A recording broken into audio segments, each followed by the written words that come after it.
Okay, welcome everybody. I'm Selena Middleton, publisher and editor-in-chief at Stelliform Press. Just in case you weren't aware of the work that we do, Stelliform Press publishes climate and environment-focused fiction, and starting next year, we're also doing nonfiction. We believe in the power of stories the power that stories have to help us imagine better futures and to act on those visions to change the world.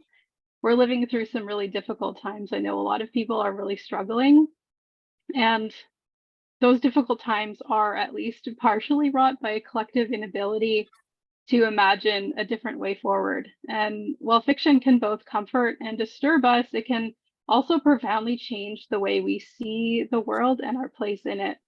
And that kind of work is so important right now. Readers and writers, you are all so vital to our collective future. One of the themes of this novella is decolonizing and re-indigenizing, recovering or amplifying cultures that have been impacted by colonization. Because of the deep connections between the climate crisis and ongoing colonial impacts, and because it's really just a demonstration of a base level of respect on which I hope better relationships can be built, I want to start with a land acknowledgement. So reforming Western culture's relationship to environment demands that settlers acknowledge that we are uninvited guests on the land. Guests should want to respect their hosts and shape their behavior in a way that enables an ongoing relationship. So this is the kind of attitude that settlers need to bring to relations on this land. So I'm a settler and I live and run Stelliform Press on the traditional territory shared between the Haudenosaunee Confederacy and the Anishinaabe Nations, which is covered by the Dish with One Spoon Wampum Belt Agreement. The wampum uses the symbols of a dish to represent the territory and one spoon to represent the people that share the resources of the land and take only what they need. And this is an ethic that is a single step towards a sustainable future. So even though Indigenous nations all over the world are the most vulnerable to climate change, they are standing up for biodiversity against corporations and their wider culture that sees the land only as a resource. I encourage everyone here to seek out information about the challenges faced by Indigenous communities and other vulnerable communities facing environmental racism and identify how you can help. So tonight we're here to celebrate E.G. Condé and his debut novella, which is a bold contribution not just to the genre of Tainofuturism, which he helped to create, but to climate fiction and science fiction as a whole. The feat accomplished here just with language, there are 5 different languages included in this novella, and also the interplay between Taino and Maya and Spanish cultures and more. This book is an experience that I hope will make readers hungry for more of this kind of interplay in their lives. So here to help us celebrate this book is bestselling author Malka Older.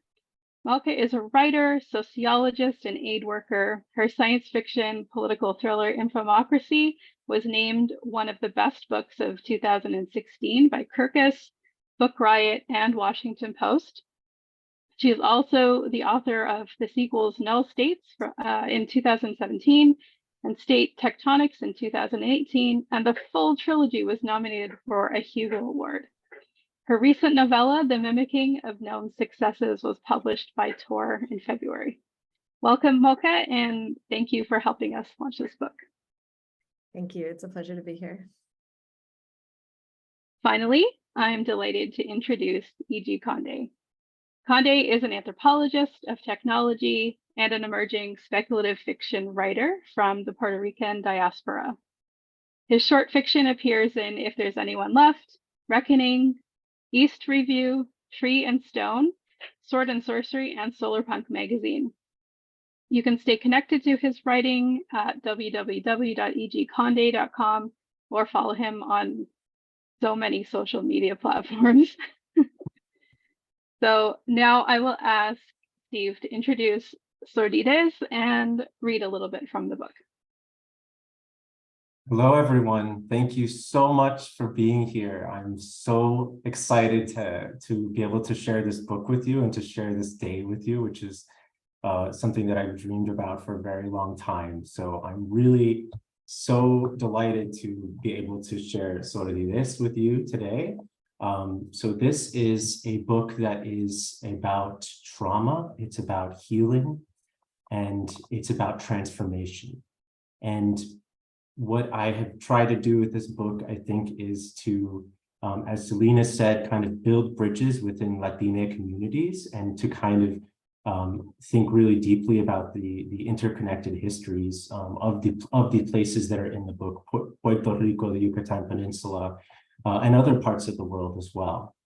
So I'm going to read from the very beginning, because I think that will be easiest for everybody to follow. And also, it will give you a sense of the flavor of the book and style. And so we'll start there.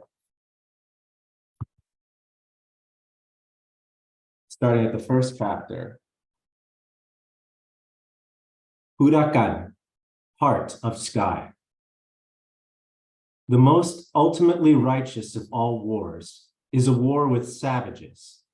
The rude, fierce settler who drives a savage from the land lays all civilized mankind under a debt to him. Theodore Roosevelt, The Winning of the West, 1889 CE. It was after dusk when Teddy came for us. His breath was thick and wet as it swept through the forest.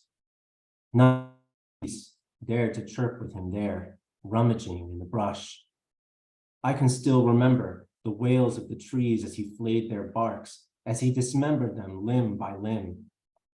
I was huddled with my family when his tongue slithered through cracks in our zinc roof, bored holes in the tarp that we hoped would shield us. Someone screamed when the roof caved in, splintered under the weight of a falling yabisi. Its pale trunk cracked like bone beneath his invisible fist. Then Teddy descended, jaws bared, his saliva oozing down on us in wicked rivulets.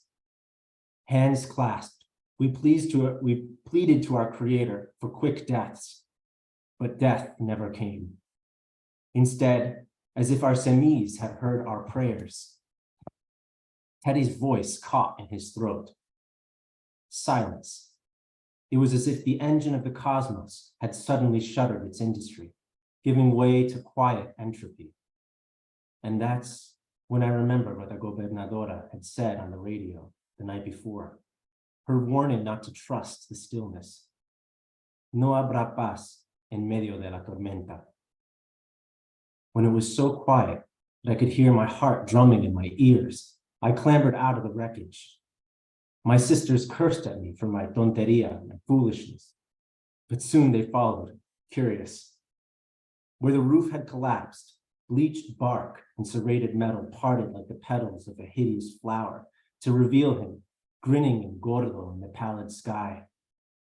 Below, the jungle had withered to a tangle of brown, as if his breath curled with unseen flames. A coconut palm whined and crashed. Its death echoed over the mountains, twisting into something that reminded me of laughter.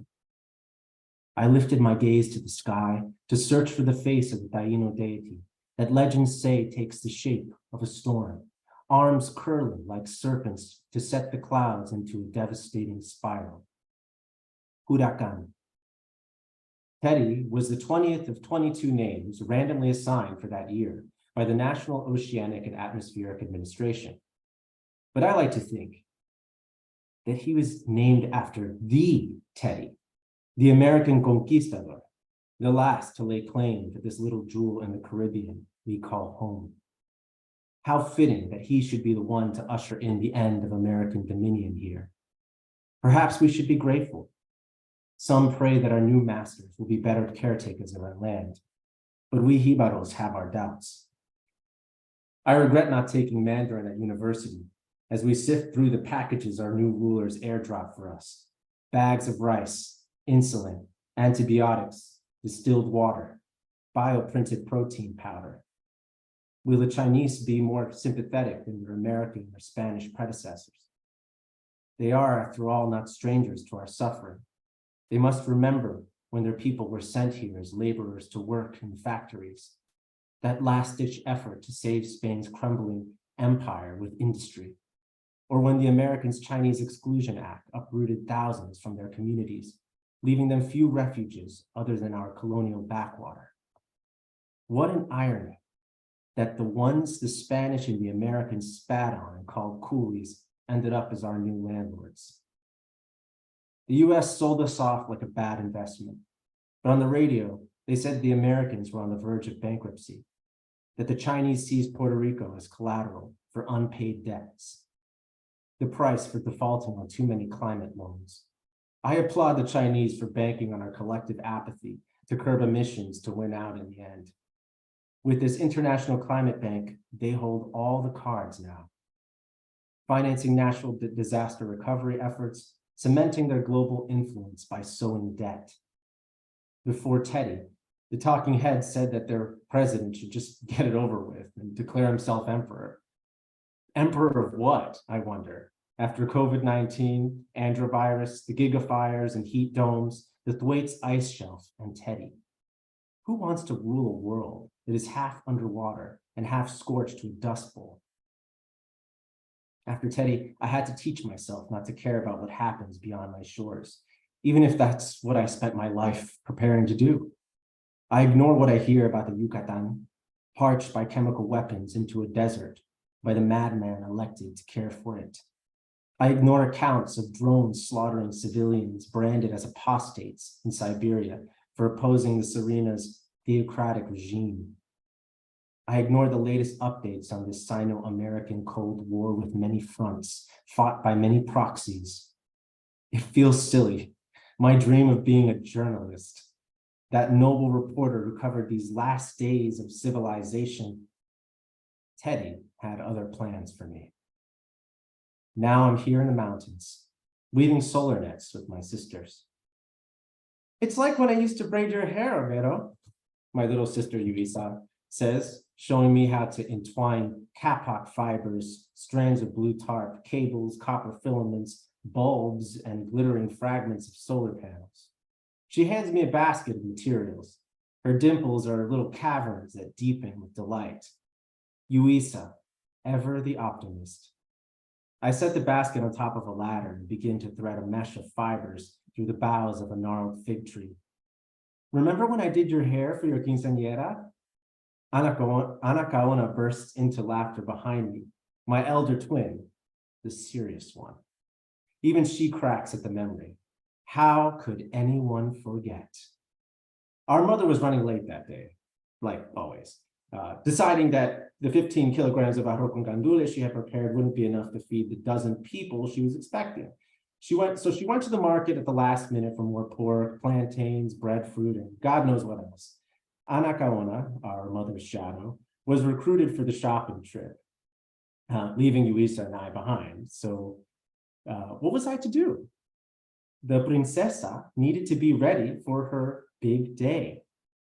I did what I could, which admittedly was far from adequate.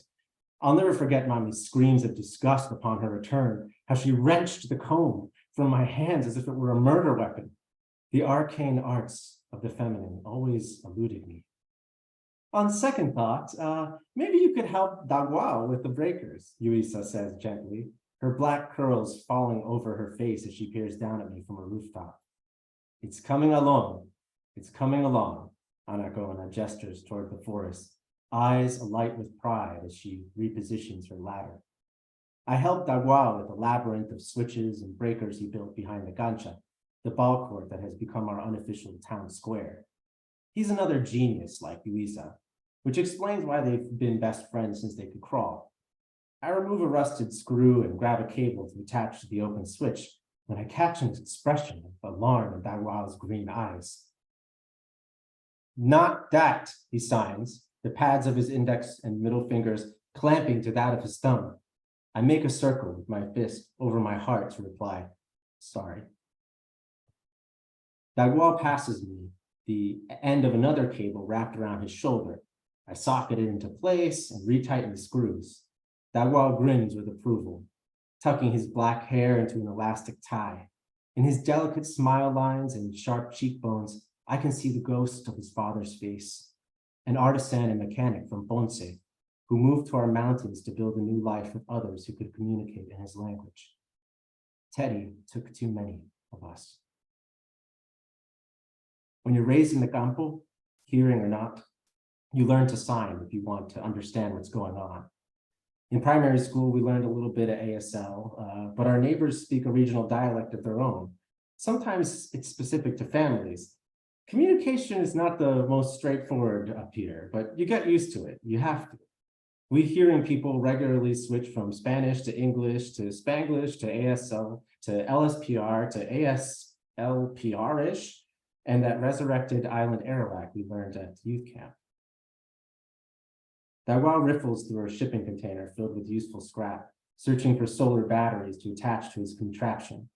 I follow him with discarded cable shielding and copper thread and drop them into bins that he has meticulously labeled to keep our salvage organized. In the months since Teddy, we became scavengers to survive. They don't tell you that the aftermath of the storm is the worst part. They don't tell you about the despairing nights, praying for help that never comes, about digging mass graves to bury the dead under the smog-choked skies of diesel generators. In the end, we endured as we always have, like the petroglyphs of frogs and birds etched in boulders along our rivers. We endured. From the debris of our towns, we created this Yucayeke, this mountain sanctuary that has served many generations of our ancestors, going back to those Bering Taino and Yoruba that settled here to escape the reach of the Spanish crown that enslaved them. I will stop there. Thank you so much. Thank you so much, Steve. I'll invite Malka to ask you some questions now. And I just wanted to say to the audience during the conversation, if you have any questions, feel free to type them into the chat. We're happy to field questions at any time. And there should be a bit of time at the end for audience questions if there are any. Okay, thank you, Malka. Thanks. Thanks, Selena. And thank you so much for this book, because it's really the clarity of anger that I think comes through in that first section, as well as wrenching the perspective into this place that we're trained not to expect a perspective to come from. That we know from what you've read that there are these big wars and other things going on in other parts of the world, but this is what's important for our characters and for us as readers. And I think it's such a valuable and important book for us to have. So I wanted to ask you first to tell us a little bit about the origins of this book, where it comes from, why you decided to write it, and particularly write it in this way, and how it's connected to your life and to your other work. Thank you for that. That's a wonderful question, and it really is. The book starts where the idea for the book starts, really. So I was just beginning as a graduate student at MIT, and it was a really exciting time for me in my life. And then this thing called Hurricane Maria happened in Puerto Rico. And I just remember the horror of hearing about what was happening every day on the news, trying to be in touch with my family, trying to know where they were. There was a lot of communication issues. And it was a really just hellish time for so many people who in the diaspora, and people who were, like me in the diaspora and in Boston. And so it was a time of a lot of emotions for me. And I was also a student, and I was learning a lot of things about history and about ecology in different parts of the world. And I do research on the environment. And so it was this perfect storm of different elements that kind of fused together. And it really kind of crystallized for me when I saw a picture of my grandmother's home. And so when I was a kid, I spent a lot of time at my grandmother's house, and I visited her, throughout my life, and went there very often. And it's this beautiful place in the countryside, in the mountains. It's in Guaynabo, but like closer to the barrio area. So, to me, in my memory, it was the greenest place that I had ever known in my life. And it was, nothing would ever be greener than my grandmother's house. And I have so many fond memories of chasing lizards and running around in the marquesina and listening to the coquis and hunting for the coquis, the little tree frogs that are found in Puerto Rico that have a very particular song. And then I saw this picture, and it looked like somebody had taken had just like lit the entire place on fire. It looked burnt. And that was the shock for me. It was to see, how could a hurricane make this green place look like it had been literally torched? And so that kind of seeded the idea for the kind of primary idea for the book, which is a technology that I call the hydrophage, which is a technology that one of the characters uses in the story, that is it's a technology that's supposed to be about about fixing climate change, but it ends up being repurposed into a weapon.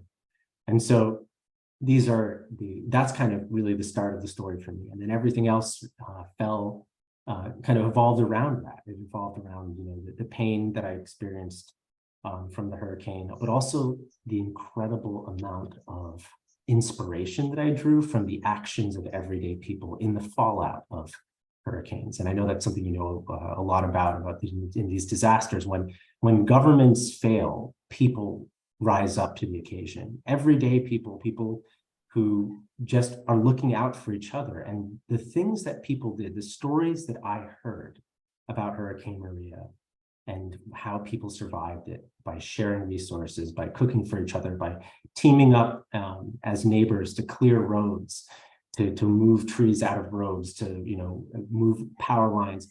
The things that they did and accomplished was absolutely remarkable. They are heroes. And so that's where I drew a lot of my inspiration for my heroes, was those heroes, those real life heroes. Yeah, and I think that really shows through the book, because the book has so much of people cobbling together solutions, that bricolage of without resources, figuring out ways to work together and create something new or find collaboration. And you have a lot of people who are, again, not the people that we're trained to look at as heroes, but who turn out to be the ones who are really holding things together and creating new futures. And I think we'll come back to that in a minute, maybe, but I also wanted to ask you about another really fundamental theme that runs through the book, which is memory. You address it kind of directly through a metaphor of in a pandemic that you imagine in this world, but there's also just a lot of the way that memory is tied up into guilt or pain and trauma, or the possibility of redemption.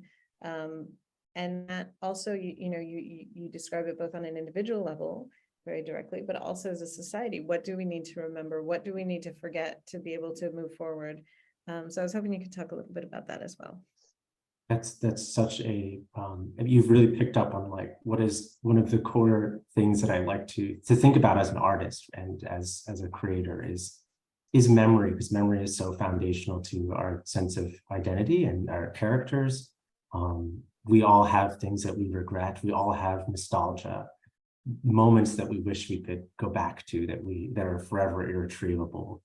And I think that so much of good characters and good stories is about the interplay of the two, right? Of people building on who they were, or trying to, as you said, maybe redeem themselves, or become somebody new, or run away from the past because it's painful. I think a lot of people in this story are running away from the past or running toward it. And I think that it's kind of an interesting dynamic to play with. So, as you said, I do this in a more literal sense with a fictive pandemic called androvirus, which I imagine as a kind of, to put it simply, a virally acquired version of Alzheimer's, which is something that I saw my paternal grandmother suffer from. And so I kind of know what that looks like and what it feels like, and what it, the texture of how it changes a person. It's something I've seen kind of intimately. And so I did explore that. So in a kind of literal sense, what does it mean to forget? if you're afflicted with this disease. And that's something that I do explore with the characters.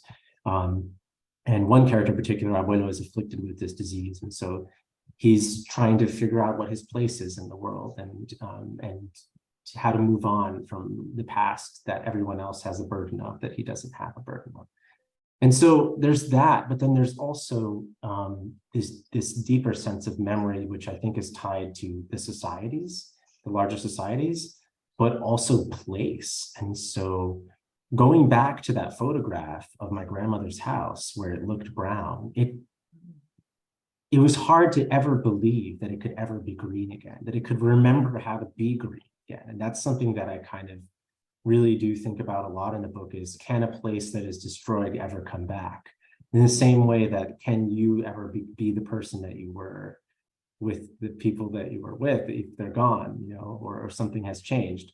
And so there's that connection, but also there's the societal sense of memory, the social memory, right? So we have, I think there's a lot of discussion of this lately as a result of the film Oppenheimer, that there's this sense of what is the nuclear legacy of America, for instance. This is just an example, but we as a nation, we have collective amnesias, and each society has its own things that they don't discuss or don't want to remember, or that people don't remember enough. And I think in the case of Puerto Rico, I think a lot of people don't want to remember that in 1898, the United States invaded Puerto Rico and took it by force and made it into a colony, which it still is in that precarious state. But I think that many Puerto Ricans have that amnesia. And so I think that there is a lot of amnesia that is at a societal level. And it's interesting to kind of to think with. And it's something that I try to explore. And I think the last part of this is language. And so in the case of the Tainos, who are the indigenous people of the Caribbean, of the Antilles, to be more precise, because there were other indigenous peoples in the Caribbean as well, the Guanahabaté and the Kalinago, for which the Caribbean is named. But the Tainos in school, you're taught that the Taino are extinct, and that's what most Puerto Ricans that I talk to say. That's what I learned when I was in primary school, that the Taino are extinct. They were the first that Columbus encountered and the Spanish encountered. And so they were destroyed by disease and by the encomienda labor system. They don't exist. And so there's this sense of extinction that you kind of learn, even though many Caribbean people in the Caribbean, all over the Caribbean, have indigenous ancestry, and sometimes they have a very kind of conscious connection to that ancestry. And so language is the way that culture tends to be kind of transmitted from one generation to the next. And when that's lost, when that's ruptured, that makes it infinitely harder to recover the memory of the way of life. And so the characters do kind of try to recover that lost Taino language, which there are people today who are doing that, who are trying to rebuild this language. Yeah, and let's hope, because I know there have been some languages that have had a lot of success with salvage. So, and then I want to go to that other side then of talking about those heroes and the people who you describe in this pretty post-apocalyptic situation that is damaged by so many things, from this weapon that you describe, the pandemic, the natural disasters, so-called natural disasters, naturally triggered disasters, and as well as government neglect and war and all these other things going on. So can you talk a little bit about the people who are finding ways to move forward and finding ways to recreate community and make things new? Sure. So I think that one of the characters who I just identify with, because she reminds me of so many people in my life, is Doña Margarita, who's one of the viewpoint characters. And I would like to describe her as a person she is a very giving person, a very kind-hearted person, a person who's optimistic and sees the good in people and all people, and has faith in that people can, rebuild and work together, and that people can make something out of anything. And even though the world is broken, she refuses to be broken as well. And I think that that's what makes her, for me, a compelling character. But I also think that it's important to recognize that trauma does things to people, right? And so everyone has a different response to trauma. And I think that some people that I've known in my life, when terrible things happen, they don't dwell in the terrible things. They find ways to be useful. They find ways to keep busy. They find ways to make a difference as a way of not going there, of not confronting the darker things that haunt them. But I also think that there are ways that these kinds of characters can give us an insight into a kind of a middle path. And I think that's kind of what Doña Margarita does, is that there are different personalities in the story, and they all have very different approaches or solutions that they want to pursue to the challenges that they're all facing, whether it's through war, colonization, or the climate situation. And I think Margarita shows that there's a way to not be so extreme, or that there's a way to have differences and still work together. And so that's kind of what I see for her. There's another character named Joaco, who, for me, it's very personal in a lot of ways, because he's a war veteran, and he's a young man who has seen a lot of things that young people shouldn't see. And I think that he's kind of recovering from that, but he's so busy rebuilding now that the war is over. The war is over, and he won the war, essentially. Now he has to rebuild the world that his war destroyed. And I think that that's kind of an emotional challenge, while also, dealing with the horror of war. And whether you're on one of the good guys or one of the bad guys, war is just absolutely horrific, and there's no sugarcoating that. And I think that's one of the things that I explore, is like being a hero there's a toll to being a hero. I think Hollywood tries to glorify it, but I think that so many people, especially people in my life, my father is a veteran, my grandfather is a veteran, my great-grandfather is a veteran, served in American wars, and they went and they fought the wars, but the wars aren't over for them. They still feel the war. The war is still part of who they are. There's still echoes of it. And I think that's something that I try to explore in the book as well. Yeah, I thank you. That's those characters, and I think for me also, Doña Margarita felt very familiar, but it's a character the people that identify with her are often very much overlooked, particularly as the people that we initially see her helping are veterans and people that are very traumatized. And the work that she's doing, then, it's not the kind of work that we're usually shown as being important and as being fundamental for building a new nation of some kind. And so I think I really appreciated that. And also, while we're talking about characters, you brought up through your reading a little bit this tension that Vero has in their ambitions on the one hand, and dreams of being a journalist. Mm-hmm. And then the community and the rebuilding and the local. And so can you talk a little bit about that? Yeah, so Vero was a really challenging character to write. And a lot of Vero's identity and kind of journey, I would say, there's some of my own journey in life, I think. And I mean, all authors are guilty of smuggling themselves into their work. I mean, it's how we relate and connect, right? We always draw from what we know. I think Vero is somebody who's always dreamed of kind of being global, being cosmopolitan, making this difference in the world. And part of that also is that he loves his family and he loves his community, but he's not fully accepted by his community for who he is.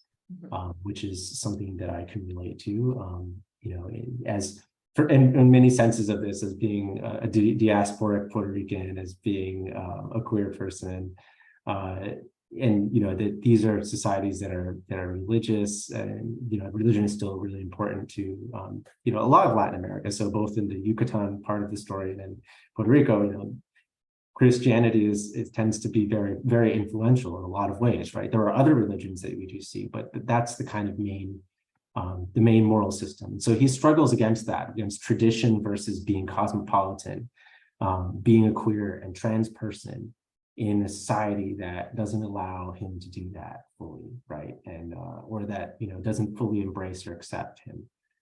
But he loves them and wants to help them. And so there's a conflict. And so that's kind of what leads him on his journey, I will say it that way, is just searching for a solution to that conflict about family and community versus, you know, being this global person.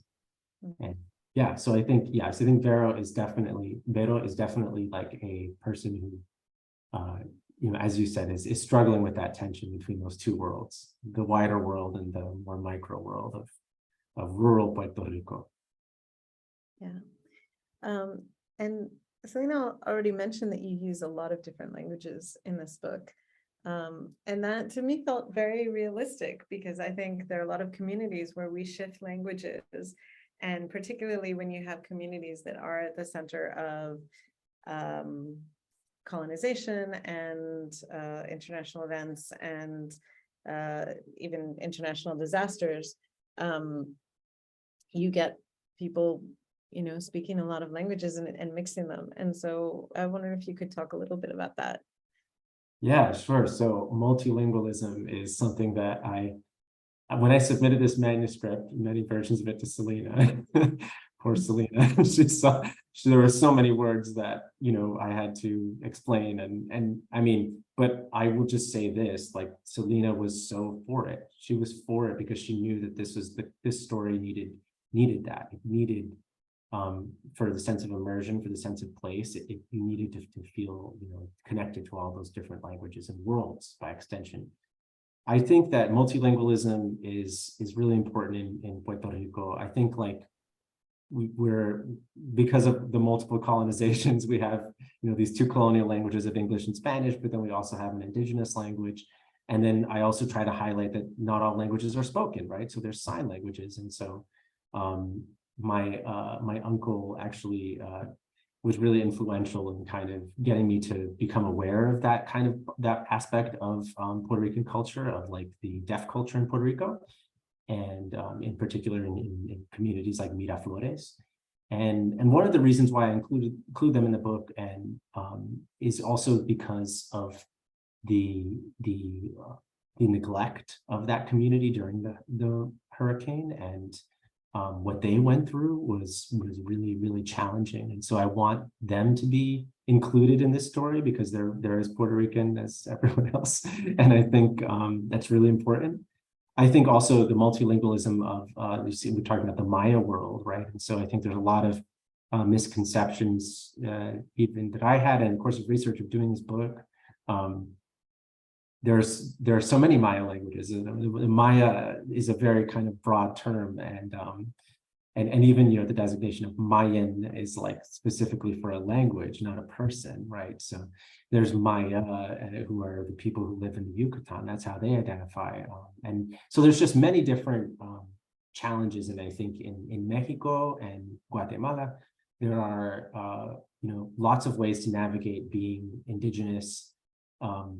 And then also being what we call a Ladino, or somebody who is kind of like of indigenous ancestry, but has Christianized and speaks Spanish, has Hispanicized. And so there's many different levels and layers. And so I tried to capture that in this book, of people kind of bouncing around, trying to communicate, and you know, and I mercifully tried to include I did include a glossary at the end, but it's still, and it will be a challenging read, I think, for a lot of folks, but maybe that's part of I hope that's part of the joy of discovery and fun. Even the chapter names are themselves, you know, every chapter name is in multiple languages, just to kind of get you, the reader, to kind of think about, you know, how to say something in a different language. Yeah, I think that it is such an important part of building community and inclusiveness. And And, also we are in a world where it is not hard to look up these words. And so I think hopefully it's something that opens up instead of closing people off. And actually kind of along those lines, I wanted to ask you about technology in the book and how it is used positively and negatively. Okay, so technology was really fun for me to kind of explore. As somebody who studies technology, it was very fun to explore this and also to kind of think about what is Tainofuturism, right? So is it kind of like Marvel or is it something more subtle? And so I went with the latter, and I think that that's important. So thinking about the traditions in Puerto Rico, the various cultural, artistic, and technological traditions. And when I think technological, I'm talking like very low tech. I'm talking like people, low tech, and I say that with parentheses, but with quotation marks. But there are people in Puerto Rico who are so incredibly inventive. They build things. Many people in Puerto Rico just build things, and they're really good at it. It's so impressive. Every time I'm there, I'm so impressed by what they can just cobble together with a few things. They're very creative. So I try to capture that creativity with these like solar nets that are very much kind of inspired by the Tainos. The way that they used to hunt for fish, so you created these nets. So in the opening passage, it was a kind of a way to do that, but using solar panels. And so Casa Pueblo, which is in Adjuntas, Puerto Rico, they built this solar forest. And so part of it was also inspired by that. And you see these solar panels erected on these trees. They look kind of like trees, and it's very cool. So I was inspired by that. But I also include things like our Mexicante masks, which are a big part of Carnival, many festivals. There's different traditions of making these masks. They're made out of paper mache. They go back to the days of the Spanish and their reconquest of Spain from the Moors. And so they believed that the Moorish spirits were lingering, so they created these masks. And actually, the gigante is like it's like the pig bladder, actually. So it was actually a cow bladder that they used to kind of ward this off, and eventually it became a mask. And then that mask, there's two very distinct traditions in Puerto Rico, one in the south and one in the north. In Loiza, in the north, it's more inspired by kind of West African traditions in some ways, and it's made with a coconut shell. And in the south, it's paper mache and has a more kind of a Spanish look. So those are technologies in a way. They have like special powers that you'll kind of hear about in the book. And then, the Maya as well have so many technologies that, we can think of the Maya in the ancient world, the ancient Maya as being so technologically sophisticated. But they're also, I don't want to only think about, the ancient Maya. There are Maya today.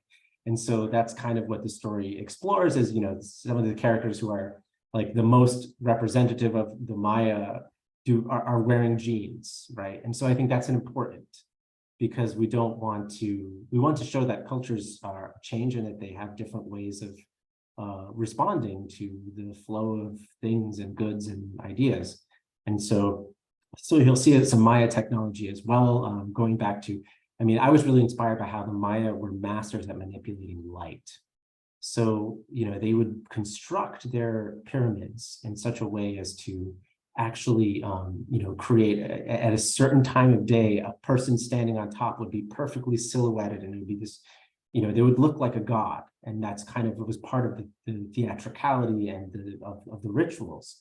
So they were masters at using mirrors, at using all kinds of things. And so those are part of the, just kind of a hint at what's to come. So light is one of the things that they're really good at manipulating. And so you'll see that in the book.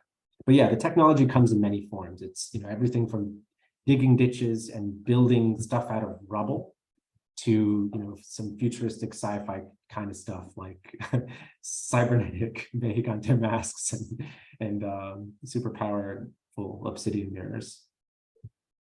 Yeah, it's really cool to read about that connection between the past and the present or the future through technology. And we're getting a little low on time, but I wanted to ask before we wrap up, if you could talk a little bit about how, because you mentioned this is your research as well. You study technology.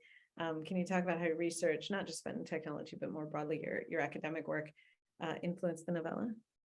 Yeah, so it's, you know, like I said, it was a perfect storm. I started my journey doing research on cloud storage technology at MIT right when Hurricane Maria began. So this idea was like just kind of germinating over time. And because of the pandemic, I actually ended up doing a lot of my research in Puerto Rico. And that actually gave me a lot more of a connection to the island in a way. There's a lot of time that I spent alone because, or with limited contact, because we were in the middle of a pandemic, and at the time there wasn't a vaccine. And so, but I spent a lot of time just kind of driving around Puerto Rico, seeing seeing all kinds of different infrastructures, you know, experiencing firsthand many of the places and concepts of the book. And you know that, but also I study cloud computing, cloud storage, and the environmental impact of that. And so I'm kind of acutely attuned to climate change as an issue that's really, you know, important for us to face as a society, as a civilization. And so, you know, my books are, my stories are very much inspired by, you know, this research and this concern of, you know, what is going to be, what is the future? What is it going to look like? And what can we do to make it better? How can we reverse climate change? Is that even possible? These are kinds of questions that I think fiction writers are really good at trying to not provide total answers to, but to expand the imagination of what is a field of possible answers. And I think that's what I hope this book does for people living in Latin America. Thank you. I think you're exactly right about how important that is. And especially getting those imaginations from lots and lots and lots of different people. So I appreciate this book so much. And I want to ask about the future for you. What are you working on now? What's coming next? What's going on with you? So, well, this next week, I'm probably going to just like hide under a rock and read everything on my TBR. But after that, I actually, so Sordidez is a novella length contribution to a larger world that has that I've also published short stories set in this world that are kind of, so I referenced Siberia in the prologue. There's a story that's specifically about that moment that's out there with the tree and stone. And so this is all building up to a novel, which is going to be based on my research. And I'm really interested in the intersection between quantum computing and shamanism and different kinds of shamanic and divinatory practices. And so this kind of builds on this theme of indigenous futurism, but thinking at the level of quantum entanglement and quantum computers and quantum weirdness. And it also has a kind of international scope, but it will be more ambitious than this. So we'll see when it arrives in the world. And does that also intersect with your research? I think to some degree, yes, since I am researching cloud computing and data storage, and so I have encountered a lot of people who are quantum computing engineers, especially at MIT, and I've talked to them, and they've also inspired some ideas around this, around this future, and how will quantum computing change and reconfigure many things about society? Those are questions that I think a lot of people are still trying to answer. And so I hope that my novel will provide some food for thought, perhaps. Incredible. Okay, that sounds really great. We have a few minutes, so I just wanted to check with the audience if anyone had a question that they wanted to slide in. And also, people are very excited about your idea for this book. It does sound really cool. Well, I'm really just so glad to have you here with us today. Not so long ago, I read and reviewed The Mimicking of Known Successes, which is an amazing novella. It is like so many genres at once. It's also really fun. it's fun, and then there are moments that are just so like tender and cozy and like really comforting, which is rare because so much of science fiction is heavy. But then it goes from that to then like having like epic martial arts scenes and very like noirish action and mystery and intrigue, and it's so unique. And it's also set on Jupiter, which is like my favorite planet, and also I feel like an underexplored setting in science fiction. And so I was instantly obsessed with this novella. So you should all check that out. That so much.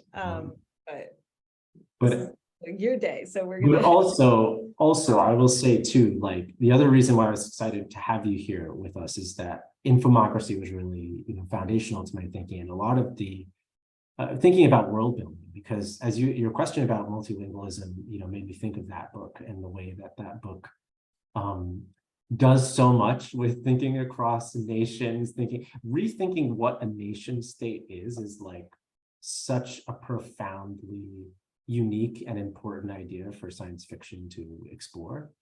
And that's what infomocracy does. And for me, I kind of wanted to do that too in this book. And I think thinking about how in the aftermath of Hurricane Maria, there were moments when it was like there wasn't a government, right?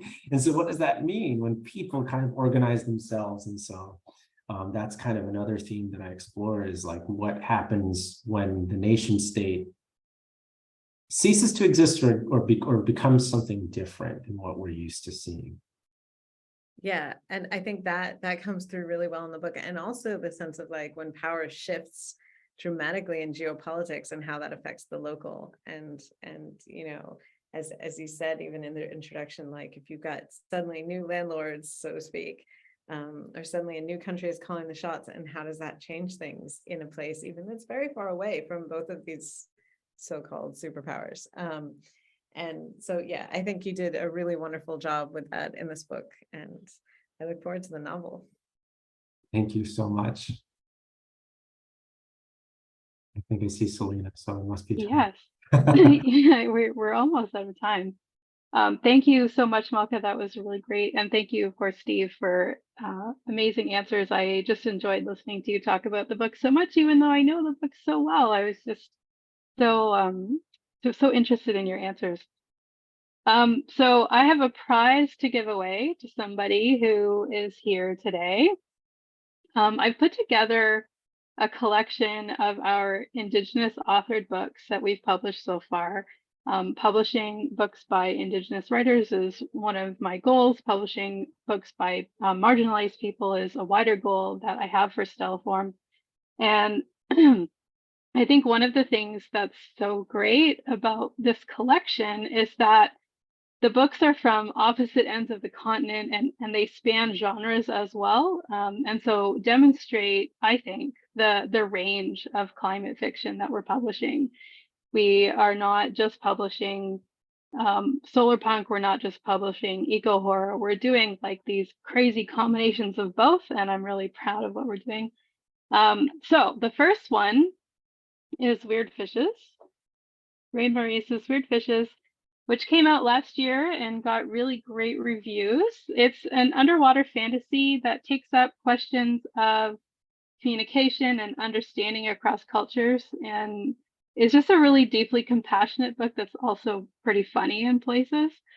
And then the second book is by an author who I think is in the audience here. It's not out yet, so the person who wins this book is going to get an advanced copy way ahead of everybody else, and it is Tiffany Morris's Swamp Core horror novella, Green Fuse Burning. And this is a book that challenges the way that many in the West deal with death and make connections between personal grief and our reactions to climate change. So I think it's really important work. So I will also wrap both of those up with a little Stellaform tote. So you'll get those three things in the mail. So if you want your name in the draw for this prize, please use the raise hand button or click any other emoji that you have on your Zoom dashboard. And I think we have, let me see, We have 23 people in the room right now. 3 of us are not valid winners. So, Steve, can you pick a number between 1 and 20? 14. 14. Okay.